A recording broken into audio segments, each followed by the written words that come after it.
Hello friends, welcome back once again. Akhilesh मैं आपका welcome करता हूं अपने इस चैनल पे मेंटर्स अड्डा। ओके फ्रेंड्स, तो जैसा मैंने कल डिस्कस किया था कि आज से हम पढ़ेंगे स्टाइलिंग करना, यानी सीएसएस का हम स्टार्ट करेंगे। चलिए हम स्टार्ट करते हैं। सबसे पहले अपना मैं कल की फ़ाइल ओपन करता हूं।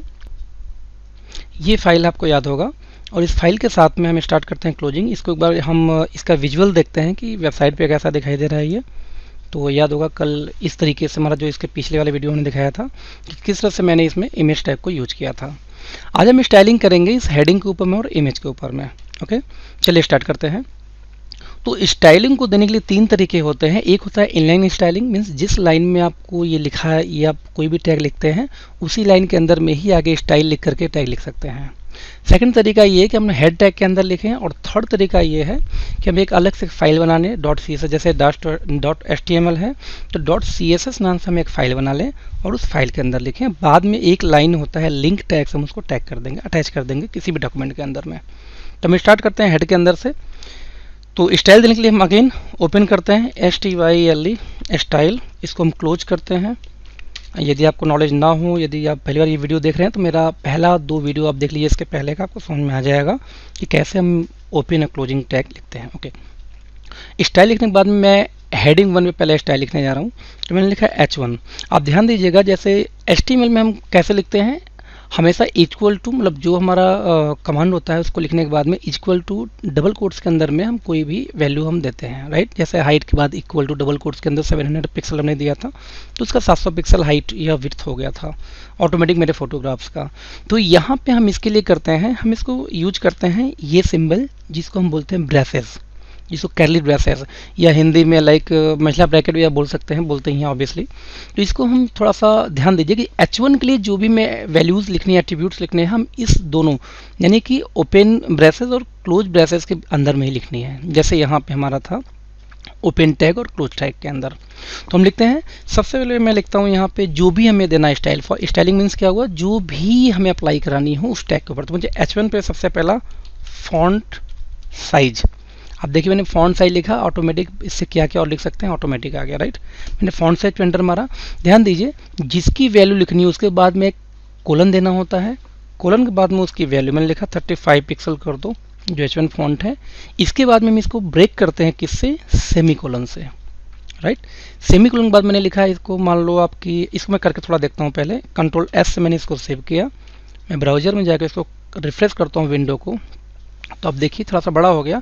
ऐसे नहीं समझ में, इसको थोड़ा थोड़ा सा और बड़ा करता हूँ, इसको मैं सीधे करता हूँ 55। कंट्रोल S से मैंने सेव किया, यहाँ पे अगर रिफ्रेश मारा, ये अब देखो इतना बड़ा हो गया, राइट। इसके बाद में हम कहते हैं कि इसका मुझे कलर भी चेंज करना है। तो यहाँ हमने ब्रेक किया था ये कमांड, हमने यहाँ पे लिखा COLOR कलर, मैंने लिखा है इसको कलर को आप कर दो गोल्ड, GOLD गोल्ड। मैंने इसको अगेन करली सेमी कोलन से ब्रेक किया, कंट्रोल S किया मैंने, आप देखो यहाँ पे हो गया गोल्ड। हम यहाँ जो भी कलर लिखेंगे, हम ग्रीन लिखते हैं, ग्रीन हो जाएगा, हम ब्लू लिखते हैं, ब्लू हो जाएगा। जो भी कलर लिखें, कलर को कलर कोड से भी लिखा जाता है, हम आगे चल कर बताएंगे इसको। तो ये हमारा ग्रीन कलर हो गया। ओके, इस तरीके से जो भी आपको लिखना हो उसको आप लिख सकते हैं। जैसे कि मैंने लिखा है यहाँ पे टेक्स्ट, ओके, डैश ट्रांसफॉर्म, मैंने कहा अपर केस, राइट। तो मैं चाहे जो भी लिखा हूँ यहाँ पे, मैंने इसको ब्रेक किया, कंट्रोल S मैंने सेव किया।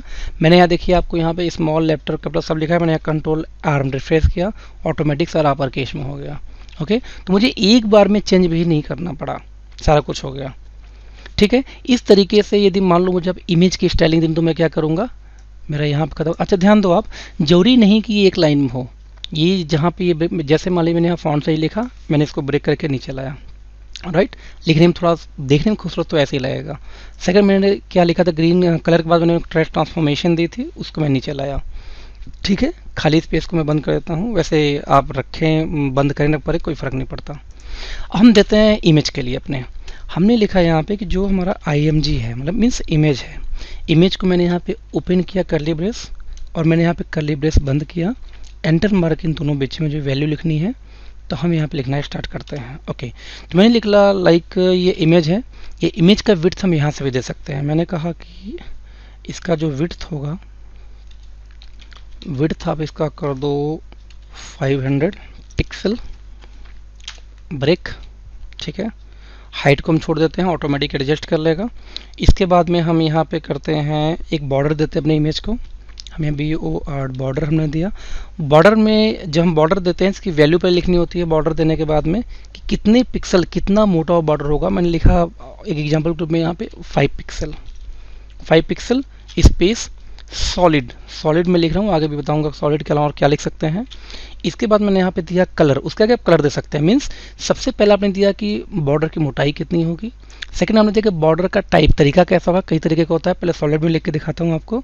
इसके बाद आप इसका कलर दे सकते हैं, जैसे मान लो कि मैंने कहा रेड, मैंने इसको ब्रेक किया, कंट्रोल एस से सेव करते हैं, आके हम देखते हैं यहाँ क्या होता है। रिफ्रेश किया मैंने, लुक मेरा फ़ोटो का साइज़ 500 मैंने किया था, हाइट नहीं दिया था, इसलिए यहाँ पे आप देख लो, ध्यान दीजिएगा, है ना। विड्थ 500 हो गया बट हाइट का 700 यहाँ पे है, राइट, जो मैंने वहाँ पे दिया था ऑब्वियसली पहले।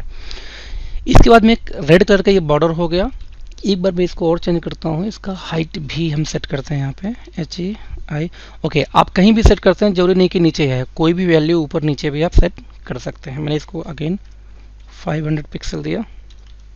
ओके, इस बार मैं बॉर्डर को करता हूँ 15 पिक्सल।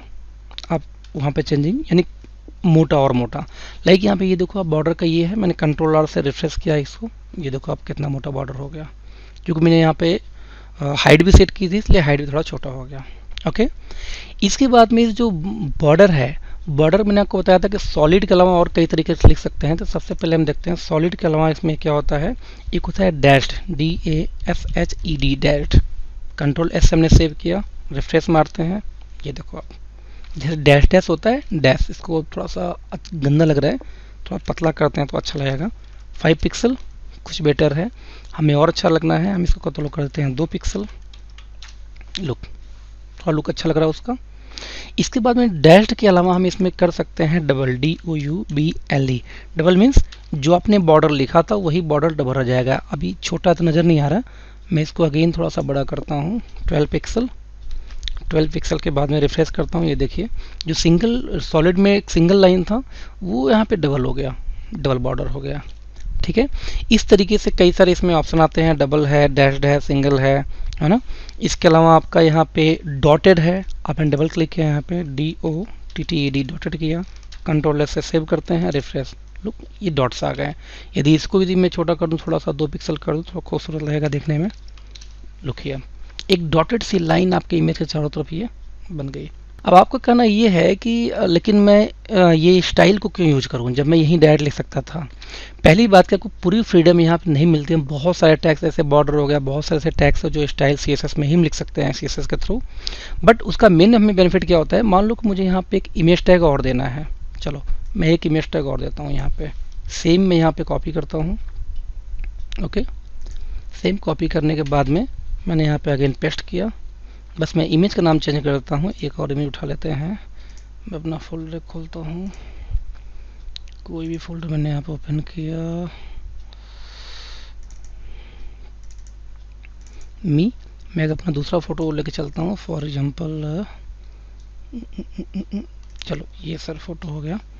इस फोटो को मैंने अगेन यहाँ पेस्ट किया, इसका मैंने नाम कॉपी कर लिया, कंट्रोल C, जिससे वहाँ लिखने में दिक्कत ना आए। और मैंने इसको यहाँ पे चेंज किया, कहाँ गया आपका ये सोर्स फाइल, सोर्स में ब्लर की जगह मैंने जो उस फाइल का नाम मैंने यहाँ पे पेस्ट कर दिया, कंट्रोल S से मैंने सेव किया। और अब मैं जाके उस विंडो में रिफ्रेश करता हूँ, ये देखो अब नीचे एक और आ गया। अब आप क्या बोलेंगे कि मुझे एक बार से भी स्टाइल लिखनी पड़ी। मान लीजिए आप एक बहुत बड़ा डॉक्यूमेंट हो, आपके डॉक्यूमेंट में मान लो 200 लाइन 300 लाइन हो, वहाँ पे 20-20 30-30 इमेज हो, 30-30 40 हेडिंग का यूज हुआ हो, तो आपको हर बार फॉन्ट की साइज, हर बार स्टाइल इसके लाइन में लिखनी पड़ेगी। लेकिन वैसे क्या, मैंने एक बार से यहाँ लिखा कि जितनी भी इमेज हो उसकी साइज 500 बाई 500 हो। मैंने यहाँ रखा भाई फॉर एग्जांपल कि 300 इसका विड्थ रखो आप और 200 रखो आप इसकी हाइट। कंट्रोल F मैंने सेव किया, मैंने एक बार जाके मैंने यहाँ रिफ्रेश मारा, लुक मेरे सारे फोटो के ऑटोमेटिक अप्लाई हो गया। यदि मैं यहाँ पे आके चेंज करता हूँ कि ठीक है जो बॉर्डर रेड था वो रेड नहीं बल्कि वहाँ पे होना चाहिए ब्लू, कंट्रोल S, तो मैंने सिर्फ एक बार वहाँ जाकर रिफ्रेश मारा, लुक दोनों इमेज का बॉर्डर ब्लू हो गया। ऐसा क्यों पाया? ऐसा इसलिए स्टाइल का यूज करते हैं क्योंकि एक बार जब हम कमांड चेंज करें एक जगह से, तो उस डॉक्यूमेंट के अंदर जितने भी हमारे जितने भी वो टैग यूज हो रहा हो, फॉर एग्जाम्पल इमेज हो, H1 हो, H2, H3, कोई भी टैग हो, एक साथ अप्लाई कर जाएगा। वैसे क्या होता है, यदि हम वैसे लाइन में लिखते तो जब जब हमें कोई लाइन लिखनी होती उसके साथ में हमें उसका टैग का इस्तेमाल करना होता। ओके तो इन फ्यूचर हम जब भी यूज करेंगे कोई भी HTML, तो HTML के साथ में उसकी स्टाइलिंग भी मैं आपको बताते हुए चलूँगा। तो उम्मीद है आपको ये ट्यूटोरियल समझ में आया होगा, आपको ये महसूस हुआ होगा कि हम HTML का टैग कैसे लिखते हैं, फिर से HTML के साथ में CSS कैसे लिखते हैं। फिर से मैं रिपीट करता हूँ, ध्यान दीजिए। जिस तरह से HTML में क्या होता है कि लेस देन से स्टार्ट होता है, बीच में उसका टैग का नाम देते हैं, फिर ग्रेटर देन से क्लोज करते हैं, और इसके साथ में उसकी ये ओपनिंग टैग मानी जाती है। और उसकी क्लोजिंग टैग कहाँ होती है?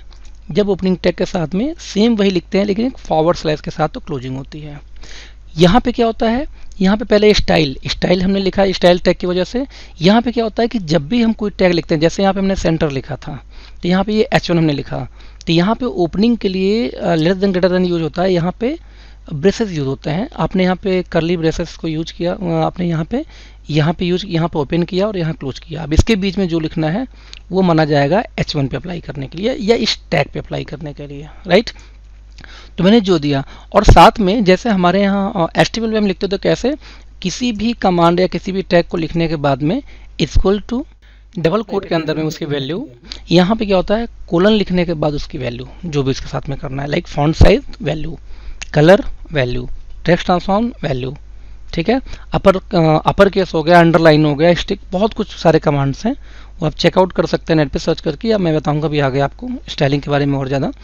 तो इस तरीके से लिख सकते हैं। तो आप दोनों का अंतर समझ लीजिएगा, इक्वल टू डबल कोट के अंदर HTML, ओके, और कोलन के बाद वैल्यू देते हैं CSS के अंदर में, और ओपन हम कहाँ कहते हैं, ब्रेसेस से, टैग का नाम लिख के ब्रेसेस से। तो उम्मीद में समझ में आया होगा। कल से मिलते हैं नेक्स्ट ट्यूटोरियल में। कल से हम अगेन कुछ हॉट टॉपिक पे डिस्कस करेंगे, लाइक टेबल लिस्ट ये कैसे बनता है और कैसे हम वेबसाइट बनाने का स्ट्रक्चर कैसे तैयार करते हैं। ओके दोस्तों, थैंक यू सो मच। उम्मीद है ये वीडियो पसंद आया होगा। आपसे बस इतना रिक्वेस्ट है कि मेरे इस जो चैनल है मेरा, उसको आप सब्सक्राइब ज़रूर करें, यूट्यूब के चैनल को, हमारे फेसबुक को पेज को लाइक करें, और जितना ज़्यादा हो सके इसको आप लोग शेयर करें, प्लीज़ शेयर करें, क्योंकि शेयर के बिहाफ पे, वीडियो के अप्रिसिएशन के बिहाफ पे ही अगेन एक्साइटमेंट आती है नए नए वीडियोज़ को और कोर्सेज को तैयार करने में। ओके दोस्तों, थैंक यू सो मच।